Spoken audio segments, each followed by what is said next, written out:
when desire can become destructive, when you have to surrender the desire and then take the action. You talk about that because the big D desire is not the same thing as wanting coming from lack. That's right. So Exactly. let's talk about that. Yeah. So the big D desire is, as I think of it, as the desire of your heart. You could think of it as a soul level desire. It's the desire that's put in you or comes from the greater field that we're all swimming in, which you are of and from.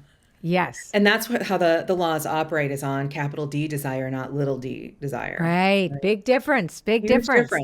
Huge yes, difference. It's what everybody struggles with, that I'm not letting go. Mm-hmm. Right. Part of the game is to figure out what capital D desire is and what little d desire is. Mm-hmm. And that's part of what I had to deal with when I was like, I want to be Colette Baron-Reid. Back in 2016, I thought that's what it was, or 2015. In a million years, I would never have known you would say this. I know. But I thought I was going to be making the decks and doing and like putting out all the magic teachings and everything, which again, I know is part of my path, but it's like. But you are. I mean, am. You're not doing decks yet, but you're No, but doing it wasn't the way I thought it was. I get it. It never and I also is. Had this whole other. I had this whole other divine assignment that was part of capital D desire. And that divine assignment is build a coaching company to empower magicians, the transformational leaders, the consciousness shifters, the co-creators who are here to teach everybody else how to get their stuff out so the consciousness of the planet raises, right? Yeah. That's like my big D desire is magic to the mainstream. Yeah, and it's amazing. Yeah, and it can look so many different ways. Mm-hmm. But, the goddess didn't put me she didn't send me off to learn with Dan Kennedy for no reason. Yeah. In 2007, when I'm sitting there in calls with like these hardcore direct response marketers, and I'm going, I kind of love them.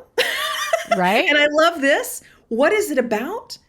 My conscious mind, my ego mind would have been like, no, you're supposed to write the stories about magic, and you're supposed to write comics that have magic in them. And isn't it wild, though, when you think about it, how the big D decides also? The big D has the big decision.